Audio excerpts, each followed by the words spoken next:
Hello everyone, welcome to Everything Football, the first Champions League draft of the new Champions League league phase. It's going to be a very interesting season. So before I come to the first draft, I want to show you guys a few tickers in terms of fixture ticker and which teams have the easier fixture where and when.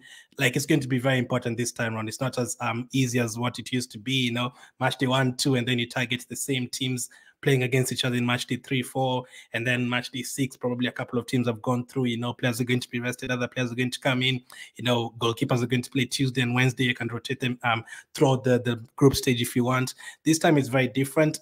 Because there's a lot of tough teams against a lot of tough teams. So let's start with this. Let's start with this one, and let's take a look at which teams have easier fixtures where. So this is from FBL Anti on Twitter. Man City. So a lot of people will target Man City players. So green obviously is easy, and the red is very hard. So again, Champions League games can be very hard completely. Even for example, we can look at Arsenal away at Atalanta. It's rated as a 3 out of 4. That could easily be a 4 out of 4. You know, Atalanta absolutely smashed Leverkusen last season to win the Europa League. They're the Europa League holders. You can argue, you can easily find PSG away being an easy fixture for Man City, might not be a red. So, you know, depends on what you think. Apologies, by the way. I have a cold at the moment, so bear with me. But a couple of other teams, you know, depends on how you look at it. You can argue Bayern Munich away at Barcelona. Maybe that's not a red. You can say it depends. It depends on which teams you trust and all that. So as you can see, usually you have to target which teams have a couple of good fixtures depending on what your chip strategy is as well. I've already talked about the chip strategy in the previous video. Make sure to check that one out. This one is different in terms of limitless and wildcard and all that. So Man City match day 1 against Inter Milan, not easy. Braga, not Braga, Bratislava and Sparta Prague. Those are easy fixtures for Man City away and home. You can say Sporting away, maybe it's not easy, but Man City could easily go and win that game 3-0. Madrid have 2 greens as well, match day 1 and match day 7. Arsenal have 4 greens, match day 3, match day 7. Wait, 6, 7, and 8 as well. I don't even necessarily think Girona away is an easy fixture either way, depending. Inter Milan, obviously, you can see maybe avoid Inter Milan players in match day 1 away at Man City.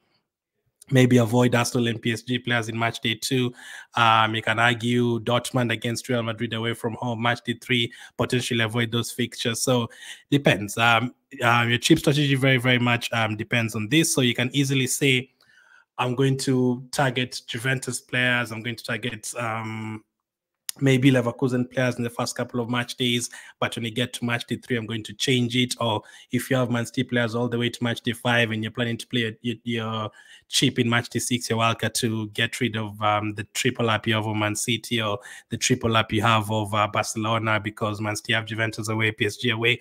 Depends on your strategy, but this season is going to be very interesting. I think you're going to get a lot of different teams.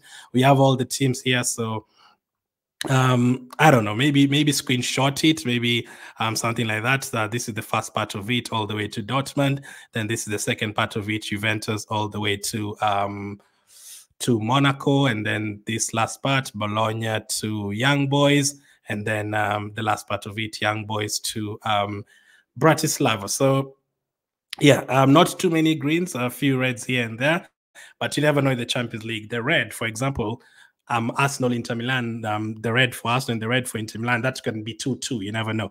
Both teams can score. You still might get returns from Lautaro Martinez and Saka. Man City against Juventus, that could be a 0-0. You never know. You still get returns from their defenders. So it depends on what your chip strategy is. As I said, for example, you could find that if I think match day 2, if you're planning to play a limitless in match day 2, it can work because Arsenal are playing PSG in match day 2. Juventus have a tough fix in match day 2, a couple of other teams. So if you have Arsenal players and Juventus players in match day 1, you can get rid of them in match day 2, then double up or triple up on teams like Liverpool who are playing Bologna in match day 2. Depends on the chip strategy, but I talked about that one in the previous video. So now let's go with the first draft that I have. The team is not ready for sure at all. This season, there's more teams. I need to completely settle down on my chip strategy. I think I have an idea when I'm going to play my limitless, but you're going to have to wait to hear team news and all that. There's been a couple of injuries during the international break, so I'm going to wait and see what is going to happen this time. And match day one this time is different. Match day one, we have 3 days, Tuesday, Wednesday, and Thursday. Who knows? Thursday is supposed to be Europa League day, but the Champions League is being played this time around. Once again, apologies for the call that I have. So let's start with the goalkeepers. I've tried to find a certain like combination of goalkeepers. As I said at the beginning, the previous seasons, it was very easy. You just have one particular goalkeeper in match day one all the way to match day 6 if you want. You can have a combination because one is going to play Tuesday, the other one is going to play Wednesday. You don't have to change it if you don't want. But the problem is with this Champions League phase, if you have maybe match day one and match day two, you have goalkeepers playing on Tuesday and Wednesday, different days. Match day three, they could both be playing on Wednesday. So you're only going to have one goalkeeper unless you change it, unless you play a wild card there, and then you target a couple of more match days, unless you play a limitless and target that match day. If match day 4 and 5, once again, you're going to have them playing different days. So you're going to have to find a combination. So it's still very important. I think a lot of people will struggle to get good goalkeeper combinations.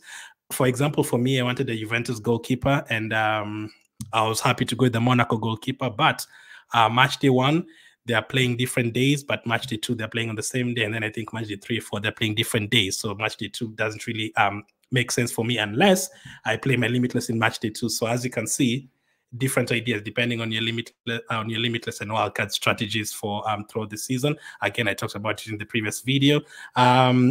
Juventus Dinamo Zagreb goalkeeper. Dinamo Zagreb goalkeeper, I think, is only 4 million. If you wanted him, yes, you can go for him. But if you're going with the Juventus goalkeeper, they're playing on the same day on match day, in match day 1 and match day 2. So depends on your other combination in terms of goalkeepers.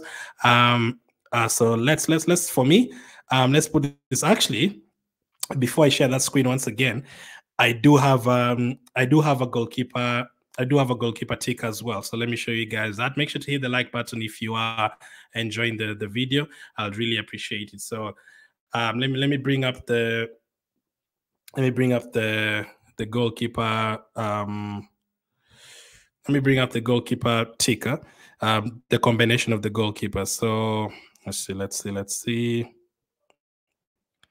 I've already gone through most of this. So this is from Raymond Guy on Twitter. I appreciate it. So as you can see, this is the combination if you're trying to have goalkeepers, if you're trying to get a good combination of goalkeepers. So in match day, let's say if you want a combination of Bayern Munich and a different team, so you have to look at which goalkeepers are playing the day 1 and day 2, and you have to look all the way. You don't have to look all the way up until game week 7, match day 8. There, it's impossible to get a good combination throughout the league phase. So let's say you want Man City's goalkeeper Ederson is playing day 2 and day 1 in the first 2 match days. So you're basically looking at match day 1 and match day 2. So Real Madrid, that is too expensive. Yes, Man City and Real Madrid have a good combination in the first, let's see, 3, 4. In the first 3 match days, Madrid and Man City are playing on different days, but you can't go for both of their goalkeepers. It's too expensive. So you're looking at someone, a cheaper goalkeeper. If you're going for Man City goalkeeper, you're looking for a cheaper goalkeeper playing the first match day in day 1 and the second match day in day 2. So that would probably be Juventus goalkeeper is 4.5, so you can say Juventus. For me, I usually look to use 9 million on goalkeepers, but if you're happy to use like 10 million on goalkeepers, maybe a Man City Juventus goalkeeper could be a good combination. So all that could work out. So if you're on the full that is a full ticker. If you can see it, if it can help you, that is a full ticker. There's different combination. Match day 1, there's other teams playing in match day 3, so you can look at maybe a Leverkusen and a Girona if you want to go for both of their goalkeepers. One of them is playing day 2 and day 3, then the next one day 2 and day 1, the next one day 1 and day 2. But in match day 4, they're playing both day 1. So maybe you could play a wildcard there if you're planning to, and change everything up and look for a different combination after that. But yeah, there's a couple of combinations. This will probably help you depending on your strategy. This will definitely help you. But this is just a draft video. You're just going to go through it. Not going to talk about it too much. It's a lot. It's a lot. Like if you had to sit down and go through all that, this would be a 40-minute video. But let's go through the first draft as it's looking right now. If you have any questions or you want the tickers or whatever, You can follow me on Twitter at Glenn Kitely, Glenn, and then underscore Kitely. But it's easy to find if you just go on Twitter and look through the groups and everything and through the hashtags and stuff. You will get a couple of people who've done a good job on in terms of that. If you're using X, very, very vital if you're a Champions League manager. So let's start with a couple of players who I think are must-ons.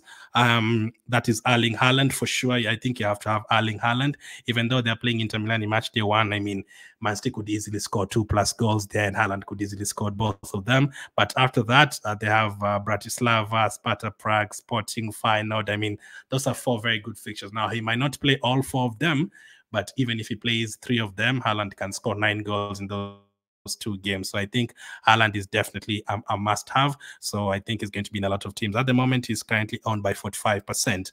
Now, the second player, because of how highly owned he is, I usually advise people to go for, make sure you have the most owned player. So last time it was Bellingham.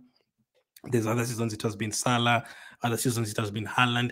Just make sure you have the most owned player, because listen, if he scores 2 goals and you don't have him and people have captained him, you've already lost out on like 30 points right away from match day 1. You don't really want that. So this season, Lamine Yamal is owned by 49%. So he is in the first draft for me as well. I don't think he'll be leaving. He's been sensational the last 1 year, the Euros, so far this season as well. And their fixtures: Monaco, Young Boys, Red Star Belgrade in match day 4, then Brest in match day 5. Those are very, very good fixtures. Lamine Yamal can definitely deliver as a midfielder. 7.5. I think that is a good price. So I think those are the ones that are really, really must own. The others you can make an argument for, but I don't think they're completely must own. You know, if you maybe can argue maybe a defender from Dortmund or Arsenal, maybe you can argue Mbappe or Vinicius, but for me, I don't think they're necessarily must own, because some people will prefer Mbappe, some people will prefer Vinicius, some people will prefer Bellingham. Depends. But let's now go through the rest of the draft. Let's start with the goalkeeper. In terms of the goalkeeper, for me, in the first draft, I have a Juventus goalkeeper, and I think it's going to be like that. I don't think I'm going to change this. The Juventus goalkeeper, Gregorio, is going to be there, 4.5. I usually try not to use too much money in the goalkeeper. Some people prefer going with a 10 million combination, sometimes even 11 million. So people go with a 6 million goalkeeper and a 5 million goalkeeper. For me, that is too much. I usually go for most 9.5, but I usually try to stay in the 9 million bracket. So 4.5 million goalkeepers, or 4.5 million goalkeeper and a 4 million goalkeeper if possible. The Dinamo Zagreb goalkeeper is 4 million, but they're playing on the same day, the Juventus. So if you're not going to for Di Gregorio and you want a different goalkeeper, you can also go for the Dinamo Zagreb goalkeeper, but you need to partner with the different goalkeeper playing on a different day other than on the same day with Dinamo Zagreb. So I'm going to go to Italy for my second choice goalkeeper, because he plays on separate days with Juventus, and that is Skorupski. I did not see how you say his name. So, oh my God, that is so hard to say. Skorupski, I think that's how you say his name. But yeah, I've looked at Bologna's fixtures. He's been playing, and different days with Di Gregorio. I think for the first 2 match days, there's a match day where they're playing the same. I think match day 3, but maybe by then, whichever match day they're playing on the same day, I might end up using the limitless or wildcard, or I just ignore that match day and just go with one goalkeeper and hope that Di Gregorio gets a clean sheet, and I don't really need my second choice goalkeeper anyway. So that is the first, that's the goalkeeper partnership I have for the first draft. I might change the second choice goalkeeper, but I think the Juventus one is going to stay. Now, as a defenders, as an Arsenal fan, you know, I'm definitely going to have an Arsenal defender. I think Arsenal is very good defensively either way. Last season, the Champions League, Arsenal were keeping clean sheets against Sevilla at home. They kept a clean sheet against PSV at home. They also kept a clean sheet against Lens at home, against FC Porto at home. So, especially in the home fixtures, Arsenal kept a clean sheet in 4 of them last season in the Champions League. So Saliba stays.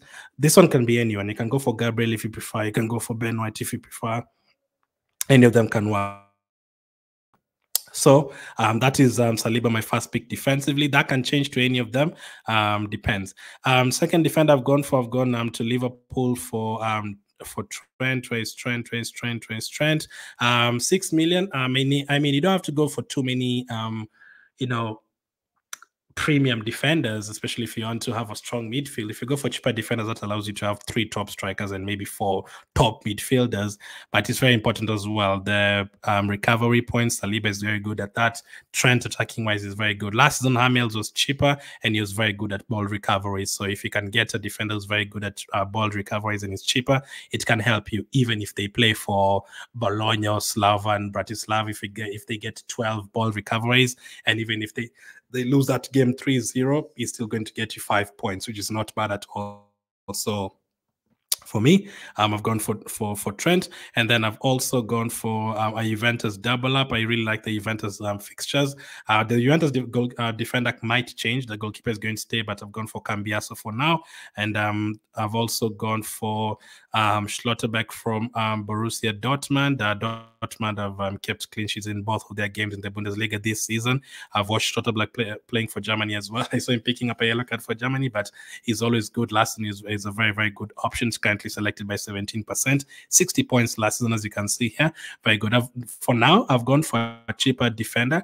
I might find a way to upgrade that if I can get money elsewhere, but for now, I've just gone for Benito, who's 4 million, the young boys defender.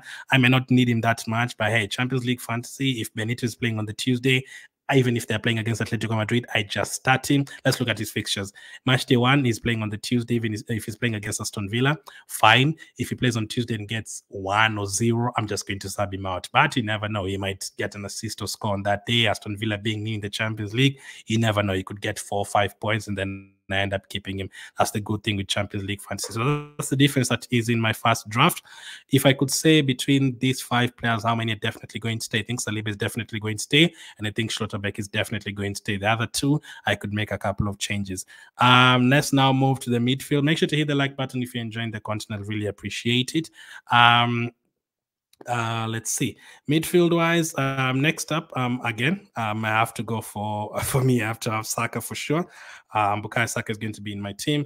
I mean, the pictures are not bad, and Saka is always involved in everything Arsenal do. And now that Odegaard is injured, I think Saka is for sure going to be even better option in terms of, he obviously is on penalties. Sometimes Odegaard takes them, but now Saka is definitely going to take them. Sometimes Odegaard takes corners, but Saka is not definitely going to take them. Some free kicks as well. Atlanta, PSG, not the easiest of fixtures at all. Those are 2 tough fixtures, but I would expect Arsenal to score in both.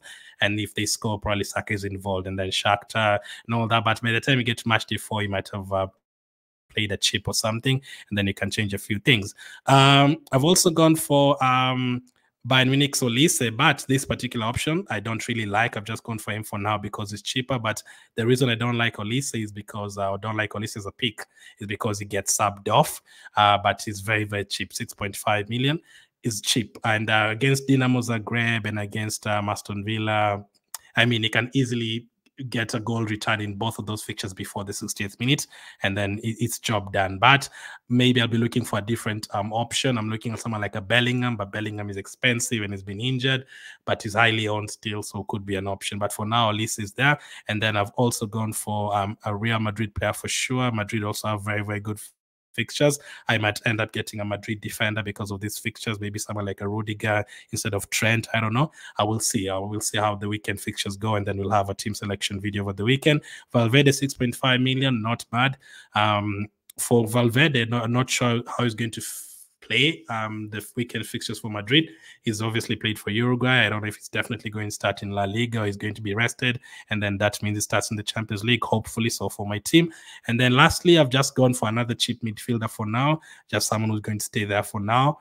That is Rogers. I do have him in I have Rogers in my FPL team, and he almost got an assist against Arsenal, I think in match day 2, and he's been looking very, very sharp. So that is the midfield for now. Right now, Olise, Rogers, not really certainties, even Valverde. They are just there, especially Olise. Olise might end up staying because he might still do the job for 60 minutes. And if he doesn't perform, let's see. He plays on the 17th, so that is very early. I think that is the Tuesday. If he doesn't perform, I'll just take him out. That could be fine. But those fixtures for Bayern Munich are really good, especially match day 1 and 2. I think Aston Villa is a good fixture for Bayern. I still think Bayern are going to score 2 goals in that game. But Rogers, for now, is just going to stay there. I might look for a different good 5 million option from the likes of Giron and those teams. The forward line is very, very difficult to pick this season, as it always is, to be fair. You have Haaland, but now you have 2 other positions. Now, you can argue Mbappe or Vinicius. Who do you want to go for? Do you want to go for both? Because Real Madrid's fixtures, if you look at this, Madrid have Stuttgart, Lille, Dortmund, AC Milan, both at home. Madrid could easily score 2 goals in each of those games, maybe even more. So for me, for now, I have gone for Kylian Mbappe. I always have him every season, so I'll just have him again. I think last season is only season I didn't have him because there was other options and because PSG aren't really performing. But I've now gone for Mbappe, and I've also gone for Alvarez from Atletico Madrid. So that leaves me 0.5 million in the bank. This is just the first draft. With Gregorio, my goalkeepers are so hard to pronounce, both of them, but the Gregorio from Juventus, and I'm just going to call him Scoro from Bologna. And then defensively, Saliba, Trent, Cambiaso, Shotterback, Benito. Midfield-wise, Rogers, Valverde, Olise, Saka, Yamal. Up front, Haaland, Mbappe, Alvarez. So everything you've talked about throughout the video is going to be very important. There's other players I'm looking at. Like, I really want to have Gyökeres in the team. He's been very, very good in the last couple of seasons for Sporting. I've seen him scoring goals for Sweden, playing with Isaac up front. He scored twice. The previous day, he also took a penalty. I could also go for Ryan goal. Harry Kane always scores goals. He just scored a couple of goals for England in the second game they played. Vinicius, maybe instead of Mbappe. Dortmund attackers. Dortmund's fixtures, I think Dortmund's fixtures are really good. Bruges, Celtic, those are very good fixtures. Match day 4, they have Slovan as well, good fixtures. I'm looking at more Man City assets. I don't think one Man City player is enough unless I just go for one against Inter Milan. But in match day 2, I bring a couple of more players against Slovan, Bratislava. Bellingham might end up getting into this team as well, depending on the ownership. I would need to downgrade on Trent though, and then see what I do. Maybe upgrade on Rogers, go with the 4.5 million defender, and upgrade on Rogers. All that I can do. But this one is going to be interesting. That is just the first draft. A lot to talk about. Make sure to check out the other video. I'll link it right now on screen for you guys to check it out. It talks about the chip strategy and all that, the changes in distance Champions League. But as of now, thank you for watching, and I'll catch up with you guys on the next.